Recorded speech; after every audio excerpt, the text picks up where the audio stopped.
آپ جتنا مرضی کہیں ہم نیوٹرل ہیں, جو مرضی آپ کہیں ہم نیوٹرل ہیں, تاریخ کے اندر لوگ آپ کو بلیم کریں گے یہ جو ملک کے ساتھ کیا. خواجہ صاحب, حساب آپ کو دینا ہوگا, آپ کو. اور جنرل فیض یہ سب کچھ آپ کے ہاتھوں سے ہوا ہے. اس آدمی نے 2 دفعہ مجھے قتل کرنے کی کوشش کی. میں ثابت کروں گا کہ ISI نے ساری ایک رات پہلے اس کو ٹیک اوور کیا. ثابت کروں گا کہ CTG کے کپڑوں کے اندر اور بکلا کے کپڑوں کے اندر ISI کی بات.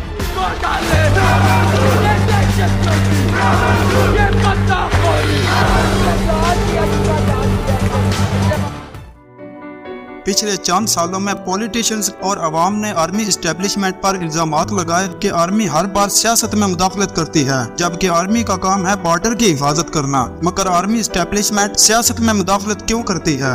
2022 میں عمران خان کے خلاف اپوزیشن نے ووٹ آف نو کانفیڈنس کی تحریک پیش کی تھی, اور اس تحریک سے اپوزیشن نے عمران خان کو وزیر اعظم کی کرسی سے ہٹا دیا تھا, جس پر عمران خان نے سازش کا الزام لگایا کہ میرے خلاف رجیم چینج آپریشن کر کے مجھے ہٹایا گیا, اور اس سازش میں آرمی اسٹیبلشمنٹ پوری طرح شامل تھی. مگر army chief general Qamar Javed Bajwa نے اپنی آخری تقریر میں کہا تھا کہ آرمی کی سیاست میں کوئی مداخلت نہیں. اس سے پہلے بھی کئی آرمی کے آفیسرز نے پریس کانفرنس میں کہا تھا کہ آرمی کا سیاست سے کوئی تعلق نہیں اور نہ ہی عمران خان کے خلاف کوئی سازش کی گئی. تو اس ساری کہانی میں کیا واقعی آرمی کسی سیاست میں یا کسی بغاوت کا حصہ رہی, یا اس پر صرف پولیٹکس کی طرف سے الزامات ہی لگائے گئے؟ آرمی کا پاکستان کی اکانومی, پاکستان کی ہسٹری یا پاکستان کو چلانے میں کتنا رول ہے, ان ساری چیزوں کو آج ڈسکس کریں گے.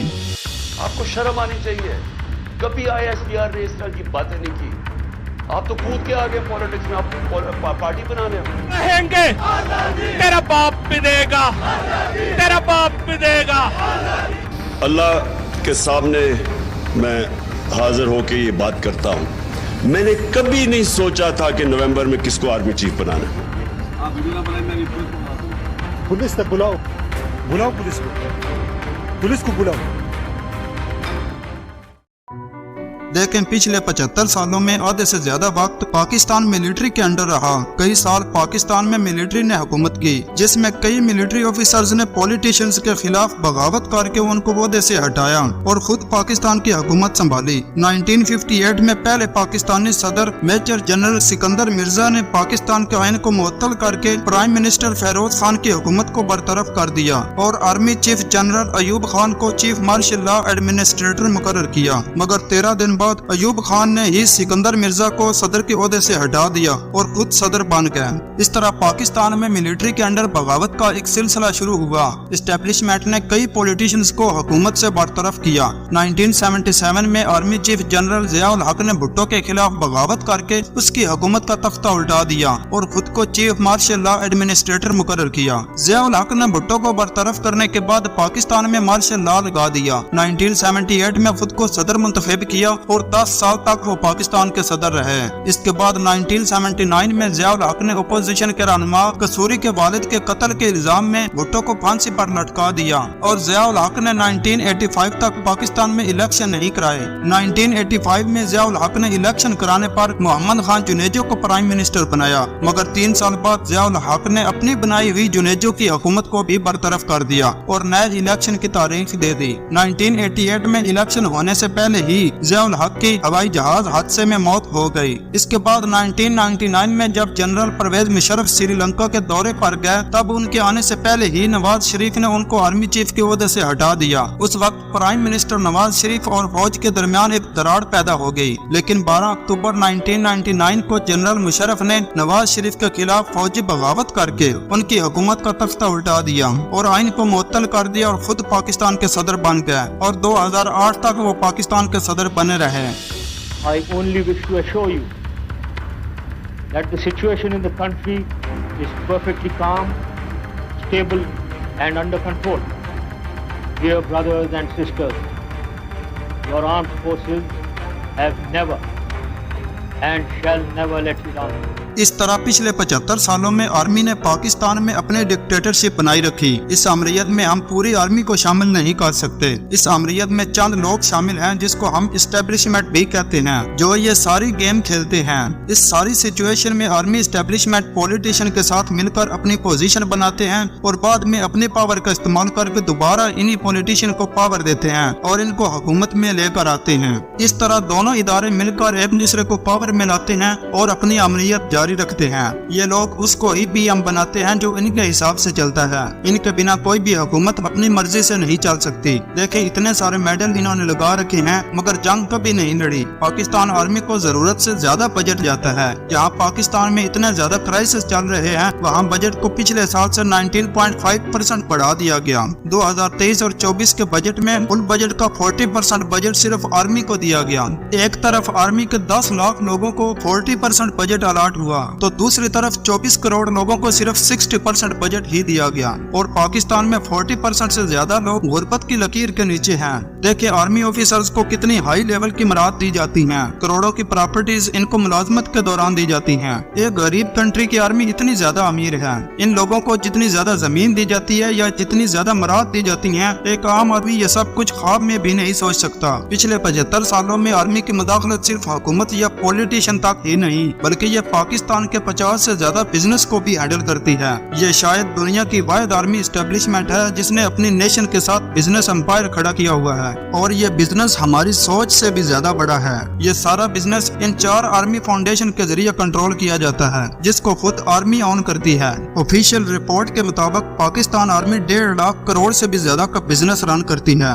इस चीज से अंदाजा लगाया जा सकता है कि एक बहुत बड़ी बिजनेस परसेंटेज जिसमें कई प्रोजेक्ट सिर्फ फौजी फाउंडेशन ही हैंडल करती है। ये लिस्ट देखें जिसमें कई बिजनेस सिर्फ फौजी फाउंडेशन के अंडर चलते हैं। ये दुनिया की वाहिद आर्मी है जो सीमेंट, गैस, ऑयल, फर्टिलाइजर और कपड़े वगैरह बेचती है। यहाँ तक कि कुछ प्राइवेट बैंक्स को भी आर्मी ओन करती है। पाकिस्तान की एक ऑथर आयशा सदीका है जिसने पाकिस्तान आर्मी के ऊपर एक बुक मिलिट्री IMC लिखी जिसमें आर्मी का सारा बिजनेस मॉडल बताया गया है। इसके मुताबिक पाकिस्तान में जितनी भी हैवी मैन्युफैक्चरिंग इंडस्ट्रीज हैं उसका 1/3 आर्मी कंट्रोल करती है और 7% पाकिस्तान के प्राइवेट एसेट को भी कंट्रोल करती है। इतने सारे बिजनेस हैंडल करने के बाद हुकूमत को भी यकीन है कि पाकिस्तान के बिजनेस को मिलिट्री ही बेहतर कंट्रोल कर सकती है।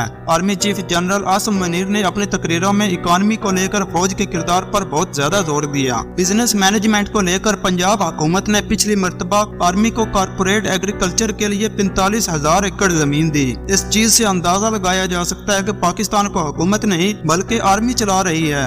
इस चीज को आप ये भी कह सकते हैं कि यहाँ पाकिस्तान की आर्मी नहीं बल्कि आर्मी का पाकिस्तान है।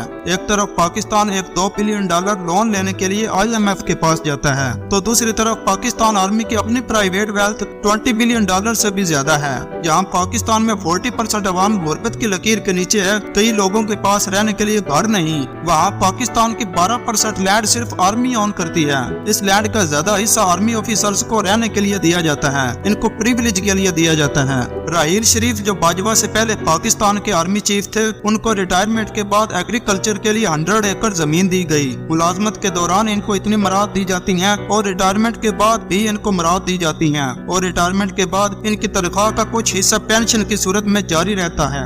आर्मी को इतना सब कुछ मिलने के बाद भी कई मिलिट्री ऑफिसर्स पर करप्शन के इल्जामात लगे, सैलरी से ज्यादा एसेट बनाने के इल्जामात लगाए गए। ये इल्जामात थे या हकीकत थी, इसके बारे में हम साबित नहीं कर सकते। साबित करना अदालतों का काम है। हमने सिर्फ आपको रिपोर्ट पेश की। पाकिस्तान की आजादी से लेकर अब तक मेजर रैंक से ऊपर 72 मिलिट्री ऑफिसर्स को करप्शन केसेस की बुनियाद पर सस्पेंड किया गया। 2021 में ये रिपोर्ट सामने आई जिसमें पाकिस्तान आर्मी के 25 मिलिट्री ऑफिसर्स के स्विस बैंक में अकाउंट मौजूद हैं और इन अकाउंट्स में 80,000 करोड़ के अनडिक्लेयर्ड असास से डिपॉजिट किए गए, जिसमें ISI के चीफ अख्तर अब्दुल रहमान ने 15,000 करोड़ स्विस बैंक में डिपॉजिट कराए। इसके बाद पाकिस्तान आर्मी के लेफ्टिनेंट जनरल आसिम सलीम बाजवा, जिन्होंने मशहूर अमेरिकी पिज्जा चेन पापा जॉन में 22,000 करोड़ इन्वेस्ट किए। ये सारे एसेट इनके आर्मी में रिटायर होने के बाद जाहिर हुए, इससे पहले इनकी इतनी वेल्थ नहीं थी।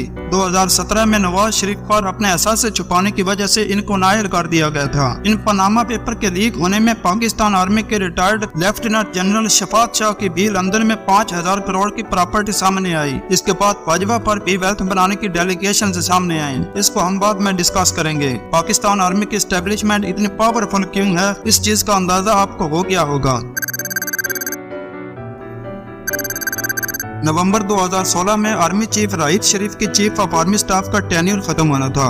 उस वक्त प्राइम मिनिस्टर नवाज शरीफ ने राहिल शरीफ को टेन्यूर एक्सटेंड करने की ऑफर दी, मगर राहिल शरीफ ने यह ऑफर मुस्तरद कर दी। तो 29 नवंबर 2016 को नवाज शरीफ ने जनरल कमर जावेद बाजवा को chief of army staff select किया। दिसंबर 2016 में जनरल बाजवा को निशान इम्तियाज से भी नवाजा गया, लेकिन 2017 में नवाज शरीफ को पनामा केस में असासे छुपाने की वजह से नाअहल कर दिया गया और प्राइम मिनिस्टर के ओहदे से हटा दिया, जिस पर मुस्लिम लीग ने शाहिद खकान अब्बासी को प्राइम मिनिस्टर बनाया। इसके बाद जुलाई 2018 में आम इंतखाबात हुए, जिसमें इमरान खान की हुकूमत इख्तदार में आई, लेकिन मुस्लिम लीग ने आर्मी एस्टेब्लिशमेंट पर इल्जाम लगाया कि एस्टेब्लिशमेंट ने इमरान खान को प्राइम मिनिस्टर बनाया। उस वक्त आर्मी चीफ जनरल बाजवा थे। नवाज शरीफ ने अपने नाअहली की वजह भी जनरल बाजवा को ठहराया। उन्होंने इल्जाम लगाया कि बाजवा के कहने पर मेरी नाअहली के पीछे अदलिया और सुप्रीम कोर्ट पर दबाव डाला गया, और कहा कि 2018 के इलेक्शन में धांधली की गई, जिससे इमरान खान को प्राइम मिनिस्टर बनाया गया, और इस धांधली में बाजवा भी मुलविस थे।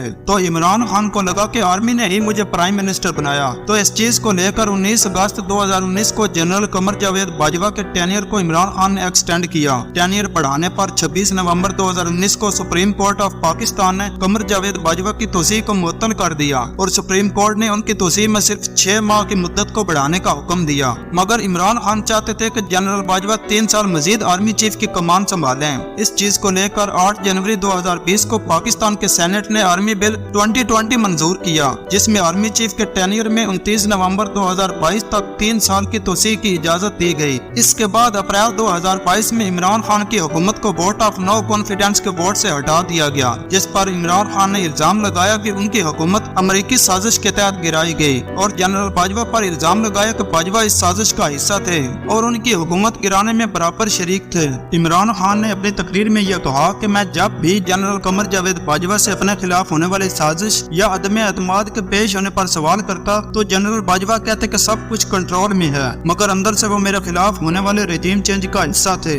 इमरान खान ने कहा कि 2019 में जनरल बाजवा का टेन्योर एक्सटेंड करना मेरी सबसे बड़ी गलती थी। नवंबर 2022 में जनरल बाजवा की मुद्दत खत्म होनी थी, तो उस वक्त हुकूमत PDM की थी। नए आर्मी चीफ के लिए इमरान खान फैज हमीद को आर्मी चीफ बनाना चाहते थे, मगर जनरल बाजवा और PDM अपनी मर्जी से आर्मी चीफ बनाना चाहते थे। मगर हमेशा से यही चलता आ रहा है कि जिस पार्टी की हुकूमत होती है वो ही अपनी मर्जी का आर्मी चीफ सिलेक्ट करते हैं। तो जनरल बाजवा और PDM की मुशावरत से जनरल आसिम मुनीर को आर्मी चीफ बना दिया गया। जनरल कमर जावेद बाजवा के आर्मी चीफ रिटायर होने के बाद सहाफी अहमद नूरानी ने उनके एसेट की रिपोर्ट जाहिर की, जिसमें जनरल बाजवा की 6 साल मुद्दत में एसेट वैल्यू 1270 करोड़ तक पहुंच गई। अगर सैलरी का हिसाब भी लगाया जाए तब भी इतनी रकम नहीं बनती। जनरल बाजवा की वाइफ आयशा अमजद, जिनकी वेल्थ 2016 में 0 थी, मगर 6 साल बाद 2022 में उनकी वेल्थ भी 220 करोड़ तक चली गई। इस चीज से अंदाजा लगाया जा सकता है कि बाजवा फैमिली के पास ऐसा कौन सा खजाना आया जिससे ये इतने अमीर हो गया।